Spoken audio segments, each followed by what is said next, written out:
This video tutorial is going to show you how to do a star trail simulation along with the foreground, something that none of the other apps can do. We'll start in the stars and star trails page like this, and this is where you can also get the position information of constellations, nebula, and planets and so forth, as well as the stars. Now let's also open one of the marker files that we created earlier to get a building marker, in this case a lighthouse in Duluth, Minnesota. We'll tap on the building marker like this, and we'll set it as the scene location like this. Now the question is, where should we put the camera for the star trails? Now, if you've ever created a star trails image, then you know that a really nice composition is to have the top of this building, or the lighthouse in this case, aligned with the very center of the star trails. For the northern hemisphere, this means that we need to be shooting from the south. So we want to place the camera location somewhere to the south of the lighthouse and simulate the results in the viewfinder. Well, how do we do that? Super easy. First, we'll change to the focal length tool like this, down here, and then we'll switch to a wide angle focal length, like for example 14 millimeters.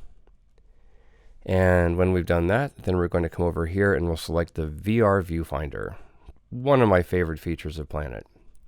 And right here we go, we can see the building and we can see Polaris up here.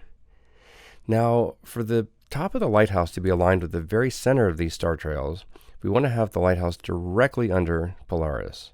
And as you can see from where we put the camera initially, it looks like Polaris is just a little bit off. So let's go back to the map and fine-tune the camera location, and this may take a few iterations.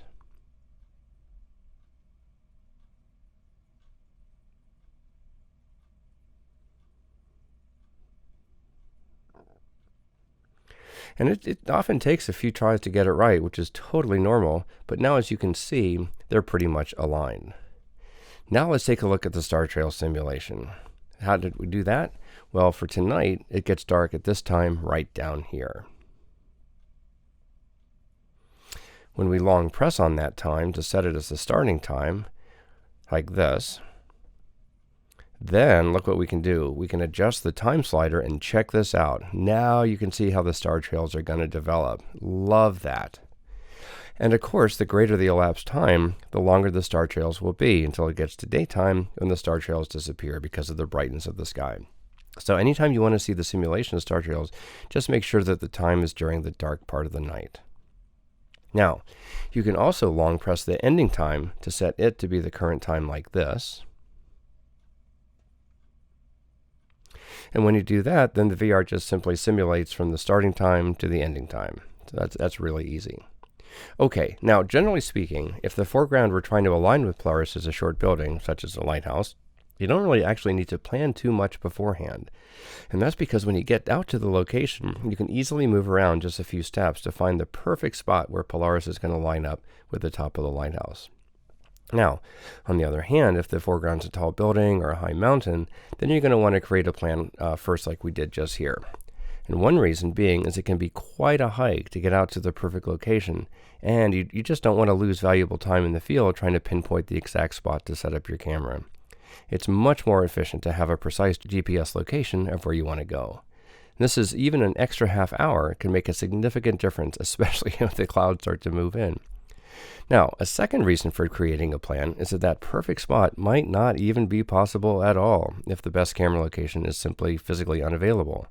For our particular example, the camera location barely ended up missing being in the water, as you can see on the map. This means there would have been almost no way to take an aligned star trail image for this particular lighthouse if we weren't so lucky. Now, but from using Planit, you can either confirm or rule out the possibility of a plan without having to travel to the location and then be potentially disappointed. So if your city or area has a nice tower or building that you can line up with the center of the star trails, and there's empty spaces in the south, if you're in the northern hemisphere where you can put your camera, try planning out one of these shots because they can actually be amazing. All right, now let's do another example, but this time let's go out into the wilderness. The previous plan was basically in the city, and this one's going to be in the national park, and we're going to go to Yosemite National Park in California for our example. So first thing we're going to do is we want to find Upper Yosemite Falls. So we search for it like this. Here we go. So we'll set it as the scene location, and we can also add a marker if we want, like this.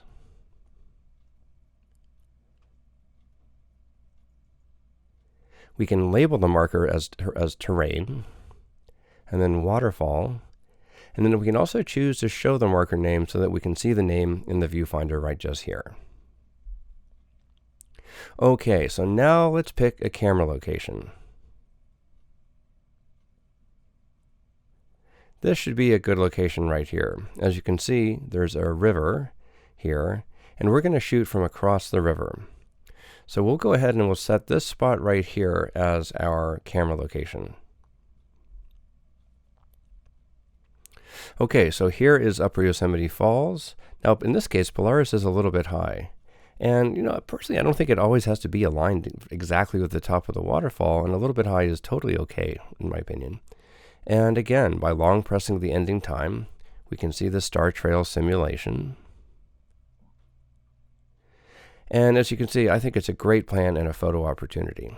Okay, so now the question often comes up, do you have to include Polaris for the star trail photo? Well, not really. I mean, it really depends on your foreground. Let's see what we mean by that. So for example, if we shoot facing to the east, this is what the star trail image would basically look like. And if you can find a foreground that works, totally do that. And then what about shooting to the south?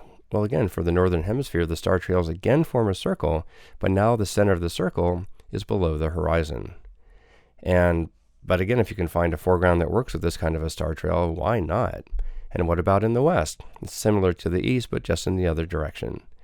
And you can always try different things out and get creative, and no matter what direction you're shooting, though, just keep in mind this VR simulation tool is always your friend. Well, that's it for the Star Trails tool. This is Mike Shaw with Planning, saying until next time, enjoy planning your star trails with Planit.